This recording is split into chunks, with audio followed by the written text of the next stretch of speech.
2020 का ये साल फुल ऑफ सरप्राइजेस रहा। किसी को अंदाजा नहीं था कि पूरी दुनिया कोरोना की चपेट में आकर थम जाएगी, लेकिन सिर्फ नेगेटिव खबरों से ही नहीं हमें सख्ते में नहीं डाला।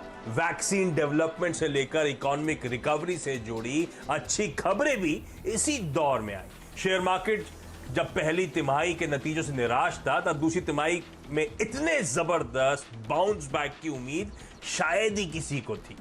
लेकिन Q2 में कॉर्पोरेट्स के प्रदर्शन ने सबको सरप्राइज कर दिया।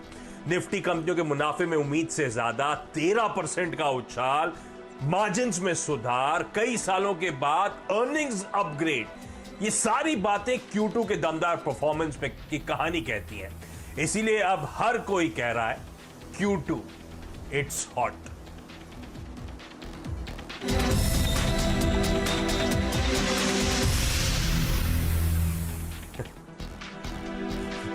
तो Q2 इट्स हॉट, दरअसल हम लोग बातचीत करने वाले हैं इंडिया इंक के Q2 परफॉर्मेंस की, और साथ साथ इस Q2 परफॉर्मेंस के बाद, इसके आकलन के बाद कौन से वो स्टॉक्स हैं जिन पर अब उस परफॉर्मेंस के बेसिस पर दाव लगाया जा सकता है। मदद करने के लिए देश की दो जानी मानी ब्रोकरेजेस और देश के दो जाने मानी market fundamental voices, William O'Neil के मयूरेश जोशी साहब और साथ साथ मोतीलाल ओसवाल के हेमंत जानी, आप दोनों का स्वागत है। और Q2 कई सारे मायनों में, ध्यान रखें, इंडिया इंक का सेकंड क्वार्टर का जो परफॉर्मेंस था, ये जो जुलाई अगस्त सितंबर तिमाही थी, मेरे ख्याल से सबको इसने सरप्राइज करा। एक तो जो बाजार उम्मीद थी उससे बेहतर परफॉर्मेंस देखने को मिला, और खास तौर पे Q1 के उस लॉकडाउन के पीरियड, उस मूड माहौल बिगड़ने के बाद शायद इस तरह का बाउंस बैक किसी ने एंटिसिपेट नहीं करा था। इनफैक्ट कई मायने में कई सालों के बाद, कई तिमाहियों के बाद कहा जा सकता है कि एक ब्लॉकबस्टर अर्निंग्स वाला क्वार्टर इंडिया इंक ने डिलीवर करके दिया है। तो इस तरह का परफॉर्मेंस था। मयूरेश, बढ़िया ऑलराउंड बीट वाला क्वार्टर, ऐसा आकलन हमारा है। आपका क्या मानना है, परफॉर्मेंस कैसा रहा इंडिया इंक का? विलियम ओनील में जो आप लोग एक्सपेक्ट कर रहे थे उससे बेहतर डिलीवर करके दिया क्या? और ये कहना सही होगा क्या फिर, is it really hot? Afternoon Ashish ji, afternoon Hemant जी।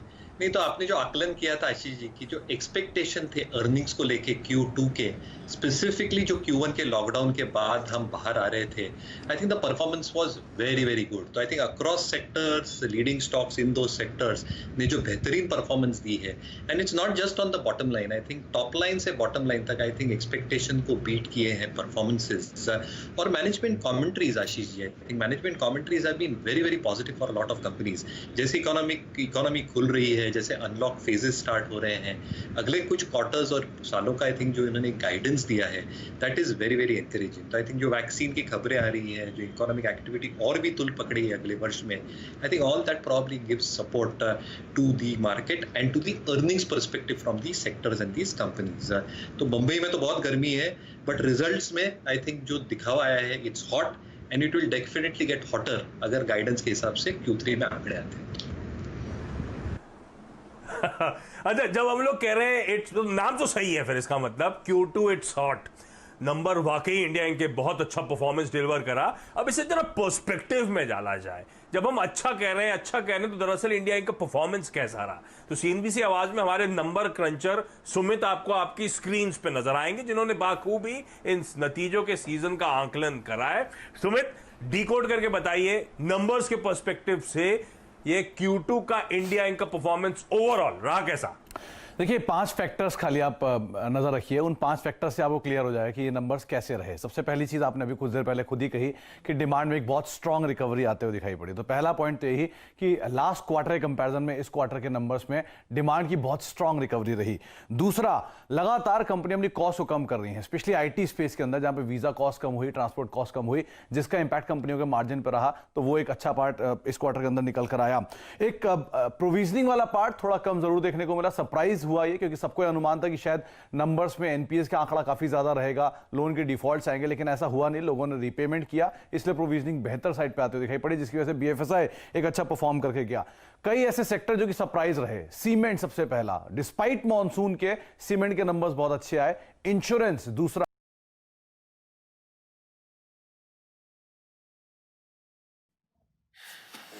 में आगे बढ़ने से पहले डिस्क्रिप्शन बॉक्स में जो लिंक दिया गया है वहाँ पे क्लिक करके इंडिया के नंबर 1 ब्रोकरेज हाउस जीरोडा के साथ जुड़िए, जहाँ पे आपका ब्रोकरेज 0 लगेगा और अगर लगेगा तो वो भी सिर्फ 20 रुपये इंटरडे ट्रेडिंग के लिए। डर की वजह से काफी ज्यादा यहां पे बिक्री होते हुए दिखाई पड़ी इनके प्रोडक्ट्स की। इसके अलावा एक strong demand I health care, oil and gas, in space की तरफ से भी। थोड़ी वाई ढीली परफॉर्मेंस रही ऑटो की, लेकिन सीक्वेंशियली बहुत स्ट्रांग पुल बैक वहां पर आता हुआ दिखाई पड़ा। कैपिटल गुड्स में भी वाई थोड़ा ढीला परफॉर्मेंस, लेकिन सीक्वेंशियल इंप्रूवमेंट वहां भी रहा। और रिटेल, क्योंकि अभी ये आकलन बहुत मुश्किल है कि यहाँ पे नंबर्स ठीक हुए हैं कि नहीं हुए, लेकिन फिर भी अच्छी परफॉर्मेंस वहां पे भी सीक्वेंशियली आते हुए दिखाई पड़ी। तो ये मोटे मोटे 5 आंकड़े रहे। निफ्टी की ओवरऑल ग्रोथ रेवेन्यूज की करीब 27% रही, ऑपरेटिंग परफॉर्मेंस 22% बढ़ी और मुनाफे में 80% की एक जंप आते हुए दिखाई पड़ी। 1,10,000 करोड़ ये कंसोलिडेटेड मुनाफा निफ्टी 50 ने पोस्ट किया इस क्वार्टर के अंदर। सेंसेक्स में भी करीब करीब 48% की ग्रोथ वाई बेसिस पे आते हुए दिखाई पड़ी मुनाफे फ्रंट पर, और रफली 15% की ऑपरेटिंग परफॉर्मेंस। तो एक अच्छी परफॉर्मेंस सीक्वेंशियली निफ्टी सेंसेक्स में देखने को मिली। अच्छी परफॉर्मेंस तो आंकड़ों के लिहाज से जबरदस्त परफॉर्मेंस दरअसल इस बीते क्वार्टर Q2 में इंडिया इंक की तरफ से डिलीवर होती हुई, तो डिमांड बहुत सॉलिड तरीके से लौटी। और जैसे सुमित ने कहा, कॉस्ट कंट्रोल्स, एक बार 2008 की फाइनेंशियल मेल्टडाउन ने सभी कॉर्पोरेट्स को कॉस्ट कंट्रोल करना सिखाया था, और इस बार इस लॉकडाउन में हमने देखा सभी कॉर्पोरेट्स ने बहुत स्मार्टली अपनी कॉस्ट कंट्रोल करी, और इसीलिए आपने देखा वो ऑपरेशनली परफॉर्मेंसेस इंप्रूव होते हुए। लेकिन हेमांग सर, काफी जो डाउट करते हैं वो हमेशा डाउट करते हैं, तो काफी लोग ये मानते हैं कि ये जो Q2 की परफॉर्मेंस है, जिस डिमांड की सुमित बात कर रहा है, दरअसल वो क्या हुआ कि पेंट अप डिमांड थी। Q1 में एक लॉकडाउन वाला क्वार्टर था जिससे हम लोग बाहर आ रहे थे, इसलिए इस तरह का रुझान देखने को मिला। पर मैं नो योर कंपनी में जितने मैनेजमेंट से बात कर रहा हूं हेमांग सर, वो सब कॉन्फिडेंट है कि ये मोमेंटम सस्टेन करेगा। ये आपका आकलन क्या है मैनेजमेंट कमेंट्री को लेकर? ये Q2 एक एबरेशन था, Q3 वापस ठंडा पड़ेगा, या मोमेंटम अब हमने पकड़ लिया है? डेफिनेटली आशीष जी, एक सेंटिमेंट और जो मोमेंटम है वो काफी पॉजिटिव है, और ये काफी हद तक इम्पैक्ट करता है इकोनॉमिक रिवाइवल का जो ट्रेंड है उसको। तो जिस तरह का पॉजिटिव माहौल हम देख रहे हैं, क्योंकि हमने इतना बड़ा इवेंट को अगर झेला है और उसके बाद अनलॉक फेज में इकोनॉमिक एक्टिविटी अगर पिकअप कर रही है, और उसके साथ में अगर मान लीजिए कोई वैक्सीन के अंदर प्रोग्रेस होता है, तो डेफिनेटली मैं समझता हूँ कि जो सेंटिमेंट है वो और बेहतर होगा। और ओवरऑल लोगों को डेफिनेटली लगता है कि अगला जो 1 या 2 क्वार्टर है वो काफ़ी अच्छे रहेंगे। ये बात जरूर है कि कुछ सेक्टर्स के अंदर पेंट अप डिमांड के कारण जो एक्चुअल परफॉर्मेंस है वो उससे एक्सपेक्टेशन के मुकाबले अच्छी थी, पर ये कहना गलत होगा कि वो सारा जो ग्रोथ था वो पेंट अप डिमांड की वजह से ही था। मे बी ऑटोमोबाइल्स और जो कंज्यूमर डिस्क्रिशनरी स्पेस है उसमें कुछ हद तक पेंट अप डिमांड का प्रभाव हो सकता है, पर ओवरऑल बाकी सारे अगर आप economic indicators at a broader level देखें तो ये डेफिनेटली लग रहा है कि अगला क्वार्टर भी काफी अच्छा होना चाहिए। तो ये मोमेंटम जो हमने पकड़ा है बहुत लाइकली है कि आगे भी कंटिन्यू होगा। इस तरह की मैनेजमेंट कमेंट्रीज भी दरअसल अक्रॉस द बोर्ड सुनने को मिली है। सब बड़े कॉन्फिडेंट है इस डिमांड रिवाइवल, इस डिमांड एनवायरनमेंट को लेकर। सुमित, आपने कुछ मुझे समझाए सेक्टोरली, दरअसल ओवरऑल आंकड़े तो आपने समझा दिए। सेक्टोरली अगर परफॉर्मेंस आंकना हो मुझे Q2 का, कौन से सेक्टर स्टैंड आउट हुए और कौन सो में दिक्कत देखने को मिली, या कौन से में अभी भी मीनिंगफुल रिकवरी नहीं आई है? देखिए 2-3 आंकड़े तो बहुत अच्छे थे। एक सीमेंट, इंश्योरेंस जिसकी मैंने बात की कि ये नंबर्स बहुत स्ट्रांग आते हुए दिखाई पड़े। एक एक करके पिक कर लेते हैं। सबसे पहला नाम ऑटो का है। देखिए ऑटो के केस में लास्ट क्वार्टर में बिल्कुल ही बिक्री नहीं थी, इस क्वार्टर में थोड़ी बहुत बिक्री आई, तो सीक्वेंशियली नंबर बहुत अच्छे दिखाई पड़ेंगे आपको। इसीलिए 111% की बिक्री, 78-100% का ईबिटा ग्रोथ, और मुनाफे में भी घाटे से मुनाफे के अंदर ये पूरा सेक्टर आता हुआ दिखाई पड़ा। ऑब्वियस रीजन है कि पिछली बार कोई बिक्री नहीं, इस बार कुछ भी बिक्री हुई तो बड़ा ही आंकड़ा दिखाई पड़ेगा। दूसरा नंबर है बैंक्स का, स्पेशली PSU बैंक्स जो कि आउट परफॉर्म करके गए हैं प्राइवेट से। ये प्राइवेट के आंकड़े हैं, 2% की ग्रोथ यहां पर, ईबिटा करीब 4%, 33% मुनाफा बढ़ा। लेकिन PSU बैंक में में यही ग्रोथ 6% थी। तो इसीलिए पीएसयू के जो नंबर्स के बाद शेयर भी उस तरह से रिएक्ट करते हुए दिखाई पड़ रहे हैं।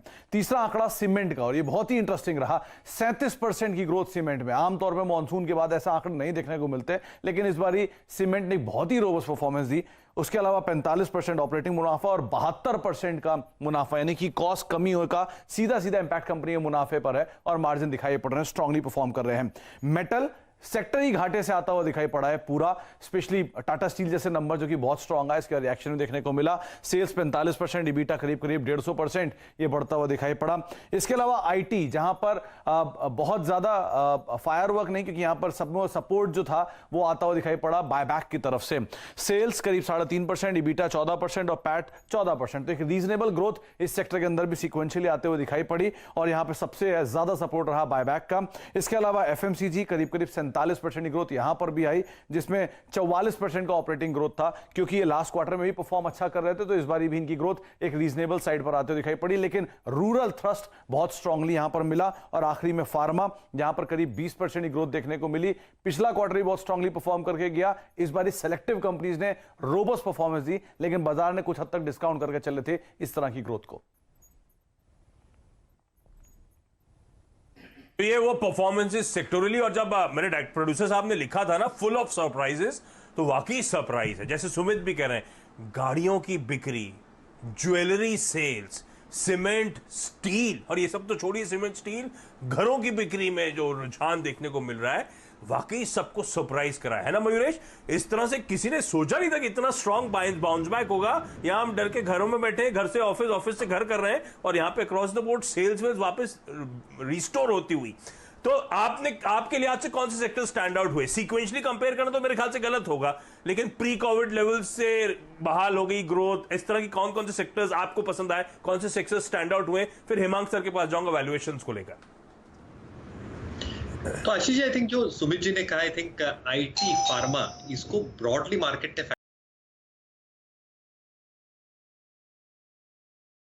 फैक्टर इन किया था कि नंबर्स अच्छे आने वाले, और नंबर्स वैसे डिलीवर हुए हैं अक्रॉस द बोर्ड।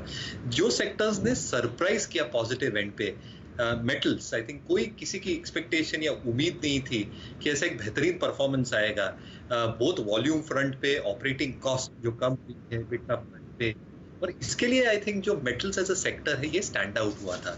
इसकी कॉरोलरी, जैसे आपने राइटफुली कहा, I think cement as a sector it's suppose to be one of the weakest quarters due to monsoon related issues की वजह से। बट जैसे इन्होंने वॉल्यूम्स की ग्रोथ पेश की है, जैसे आई थिंक इनकी EBITDA पर टर्न रिपोर्ट हुई है, और जो वॉल्यूम के गाइडेंस आए हैं मैनेजमेंट कमेंट्री थ्रू, बिकॉज ज्यादा सप्लाई आने वाली नहीं और डिमांड बढ़ेगी, तो आई थिंक ये एक सेक्टर स्टैंड आउट हुआ। And yes, reality, I think जो स्टैम्प ड्यूटी कट्स हुए हैं, जो उलझान किए हैं रेगुलेटर्स ने, गवर्नमेंट ने, सर्कल रेट जो कम हुए हैं, जो फेंस सिटर्स थे, I think a lot of these fence sitters moved in, और जो हाउसिंग डिमांड और सेल्स बढ़ी है, आई थिंक एक बहुत सिक्लिकल डेवलपमेंट होती है। जैसे हाउसिंग बढ़ती है, फिर होम इंप्रूवमेंट प्लेयर्स की डिमांड बढ़ेगी, सीमेंट की तुल बढ़ेगी। तो I think all these sectors are inter related, but ये 3 सेक्टर स्टैंड आउट हुए मेरे हिसाब से।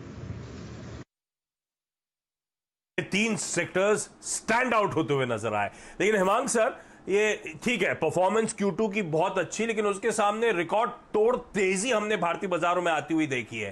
तो ये परफॉर्मेंस Q2 की है, एक सवाल सबके जहन में है, किस हद तक हमारे फंडामेंटल्स दरअसल हमारे भारतीय बाजारों के वैल्यूएशंस को कैचअप कर पाए? आप लोग का मोतीलाल ओसवाल पे कंफर्ट लेवल क्या है वैल्यूएशंस को लेकर? देखिए आशीष जी, वैल्यूएशंस को हमें अपग्रेड्स को ध्यान में लेके करना चाहिए। तो ये जो Q2 की अर्निंग्स खत्म हुई, उसके बाद हमारी जो अर्निंग्स FY21 थी उसमें हमने 11% की अपग्रेड की हुई है, और जो FY22 की अर्निंग है उसमें 5% की अपग्रेड की है। और ये जो अपग्रेड की बात मैं जो कर रहा हूँ, वो मेरे ख्याल से हम लगभग 3 से 4 साल के बाद इस तरह के अपग्रेड देख रहे हैं EPS के अंदर।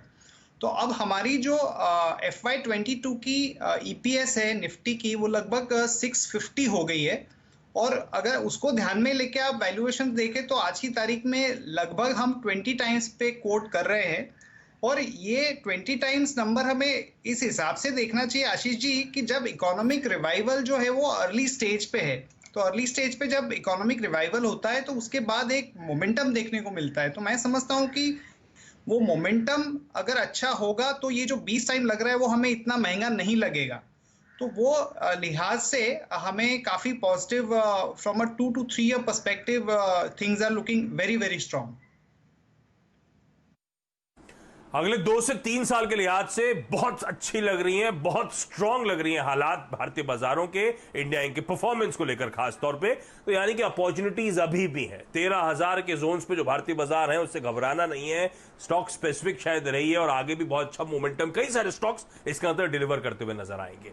तो फिर जो हाल फिलहाल शेयर बाजार में जो कदम लड़खड़ाए एक्सपायरी वीक में, इससे कुछ मार्केट्स में घबराने की जरूरत तो नहीं। और जब स्टॉक स्पेसिफिक हम रिजल्ट्स का आकलन कर ही रहे हैं तो इन दोनों एक्सपर्ट्स को ऐसा तो जाने देंगे नहीं।